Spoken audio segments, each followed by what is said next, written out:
Hey folks, this is Kelani. Something super interesting is going to happen in patch 8.2, and we've only really seen this happen once before on this kind of scale. Typically, an expansion will unfold with the same raw materials, the herbs or cloth leather, all that stuff, and we won't really get anything new until the next expansion where we get the usual overhaul, everything gets turned upside down, most of the old expansion's raw materials become completely worthless, and we start the process all over again. You might be interested to know that we will be getting new raw materials and a whole bunch more profession recipes and items to create and craft when patch 8.2 hits live servers. Now, it's not weird or unusual for professions to get updated as an expansion unfolds, but getting new raw materials is kind of new. The only other time this happened on a similar scale is patch 7.3, when we went to Argus to deal with the Burning Legion. It wouldn't make sense for a completely different world to drop the same herbs, metals, cloth, etc. now would it? So we were given an entirely new set just for Argus. It looks like the dev team thought that was a good idea, because we'll have new raw materials to gather and plunder down in Nazjatar. So we have osmanite, that's the new metal for all you miners to swing your pickaxes at. There's zin'anthid, that's the new herb that we'll be plucking from the roots of Nazjatar. There's some new cloth to collect called gilded seaweave. I'm sure the resident Naga will have plenty of that for us to steal. And then there's also some new scales and leather for the leather workers. You'll be skinning crag scales and dredged leather from the critters down in Nazjatar. So it looks like we only have one new item per profession for the most part, so it's not like this will turn absolutely everything on its head like a new expansion would, but it's still super interesting that we're getting a brand new raw material to hunt for. That's going to bring a little bit of excitement back into professions, for me at least. Now, I feel like patch 7.3 made a rather large mistake when they did this the last time. We didn't have enough new recipes to actually use the new raw materials, so they ended up being fairly worthless. At the end of the day, if a profession material isn't used for enough profession recipes, it's not going to be worth anything. That might not be the case for patch 8.2 and Nazjatar. As a quick note, you might notice that I keep saying Nazjatar, and you might be asking, well, what about Mechagon? We're getting two new zones in patch 8.2, so these new materials will drop or can be found in both zones, right? Maybe not. Mechagon is actually just off the shore of Kul Tiras, and the only profession stuff I've seen over there is the standard Battle for Azeroth stuff, Storm Silver, Monolite Ore, the old materials. It also makes sense that only Nazjatar would have the new raw materials, because that's the new biome that we're visiting. Ocean plants and rocks and stuff sprouting up on Mechagon probably wouldn't make too much sense now. So for now, the majority of new profession stuff looks like it will be exclusive to Nazjatar. Alright, so we have new raw material for everyone, but how are we going to be putting them to use? Perhaps one of the most important new recipes will be for the alchemists out there. There's going to be new potion recipes, new flask recipes, and new cauldron recipes. So pretty much all of our raid consumables will be replaced going into patch 8.2, which gives us a few options really, doesn't it? I'm sure these new potions and flasks will drive down the price of the stuff we have right now, so you can go to raid with some cheaper but less effective consumables and play things a little safe, or you can pick up the good stuff and squeeze every last DPS or HPS out of your character. Right now it is quite a big difference. Our current flasks provide 238 of our chosen primary stat, and the new flasks on the PTR right now provide 360 primary stat. Not an amazingly super broken advantage, but that's still just over 1.5 times the primary stat offered by a flask. Perhaps the most important thing to take into consideration though is that all of these flasks will require both the new herb from 8.2 and the old herbs that we've all probably been stockpiling. They are quite pricey right now though, but with this being information obtained from the PTR, both the effectiveness and the herb cost of these flasks could change before this all goes live. 25 of the new herb plus 10 anchorweed, that's an ouchie for sure. At rank 2 the recipe goes down to 20 of the new herb and 5 of the BfA herbs from earlier, and 5 anchorweed, which is a bit better. The new cauldrons are fairly straightforward, they'll provide you with the better flasks for your raid as opposed to the older flasks. The cauldrons currently require 4 of each new flask plus 5 expulsum at rank 1, and 3 of each flask plus 4 expulsum at rank 2. Rank 3 of all alchemy recipes is still tied to the create more items proc, so rank 3 won't further reduce the required materials.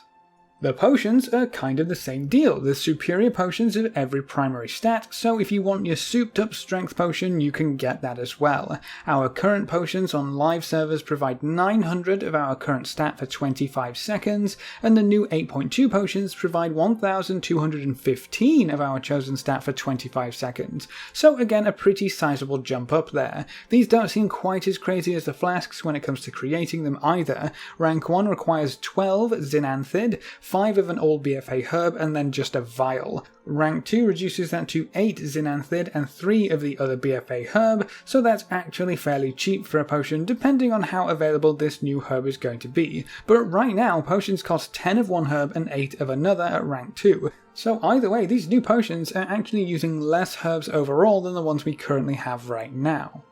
There's also a bunch of new potions with a variety of effects. We have a new channeling mana potion for healers called the Potion of Reconstitution, which might not be too exciting, but I'm sure the healers will appreciate that one. There's also the Potion of Unbridled Fury, which gives your spells and attacks a chance to deal extra fire damage to your enemy. We'll see if this one can beat out the primary stat potions this time around, though something tells me it won't.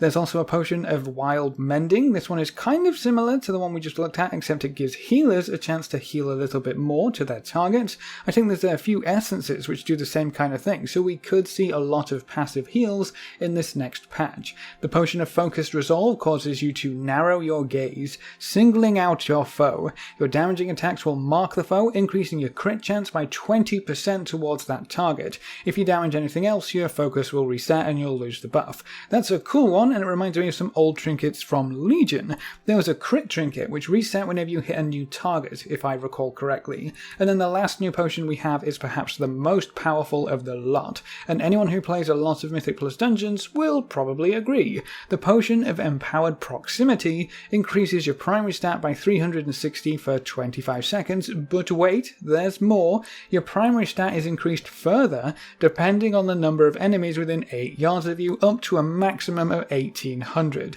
That might be hard to maximize in raid encounters unless you have a lot of ads spawning constantly, but I bet you can max that effect out on almost every pull in a Mythic Plus dungeon.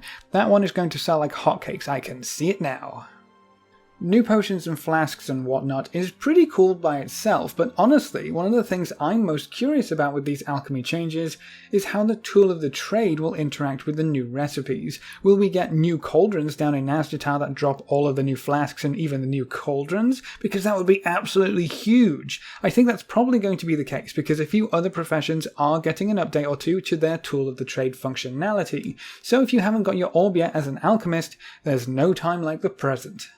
So that's all for alchemy right now. What else do we have to work with? Jewel crafters will be getting a new set of gems, and this time we'll be cutting epic gems for secondary stats. These will provide 60 of your chosen stat instead of the 40 that we have access to right now, so that's a nice little boost for any of the random sockets you happen upon. There's also a new primary stat gem, so the Kraken's Eyes will be taking a bit of a backseat when the new Leviathan's Eyes come around.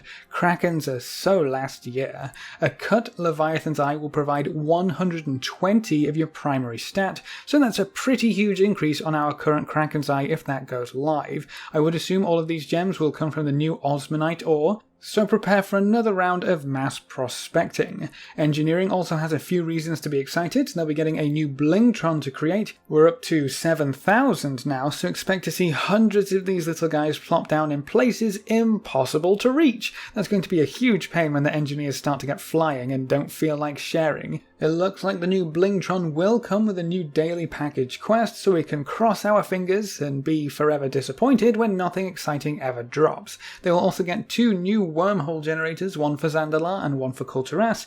Seems a bit late to introduce a wormhole generator for those zones and not the new ones, but hey ho, better late than never, right?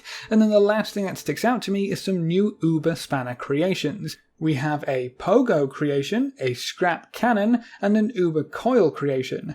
Obviously, we have no idea what these do yet, and it looks like they're still very much in development because the uber coil says you construct a pogo. So early days on this one for sure, but at the very least we know they're working on adding some new functionality to the tools of the trade, which quite a few of them sorely need.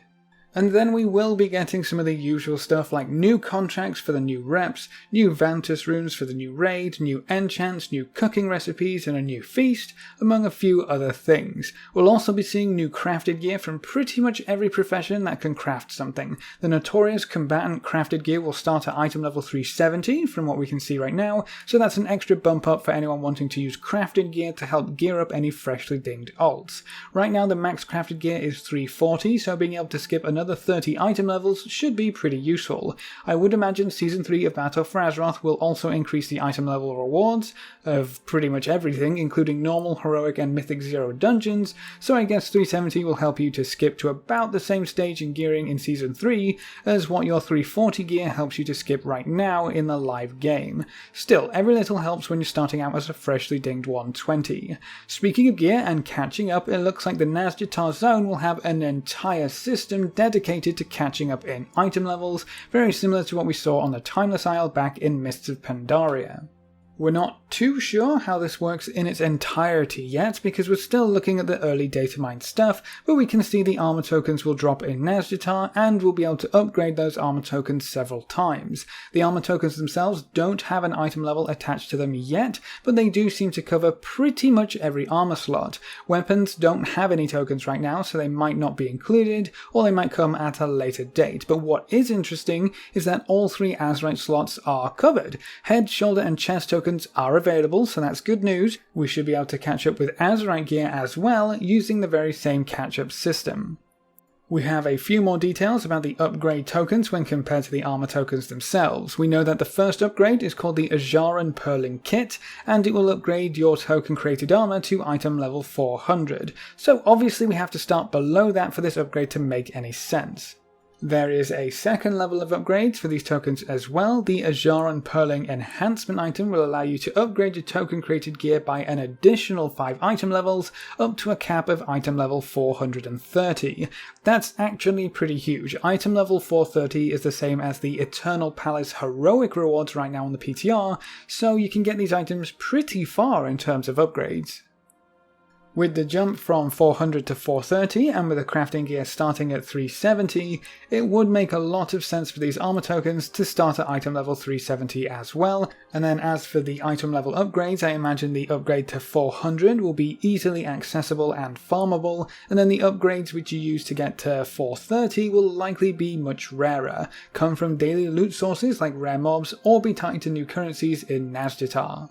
No matter how you get the item, this could be an amazing catch-up mechanic for anyone who likes to play a lot of alts, especially if these armor tokens end up being bind on account, like how they were back on the Timeless Isle. You'll notice that the upgrade tokens are already bind on account, so hopefully that's the route they've decided to go. I can't wait for Nazjatar to become available on the PTR so we can get a better idea of how this all works and start to collect some of the new profession materials and recipes down in the depths of Azara's home. What do you think of an entire new set of profession recipes, including new raw materials, new potions, and new flasks? What about the prospect of another account-wide catch-up system to help get all of your alts up to speed in the Ajaran Pearl gear? Leave all your thoughts in the comments section below. A big thank you to all of our supporters over on Patreon. You can see their names floating by on screen. If you want to join these lovely guys and gals, you can find a link in the description below. Remember to leave a like just below the video before you leave, and if you want to see more, make sure to subscribe. But apart from that, thanks for watching folks, good luck and have fun, and as always I will see you next time.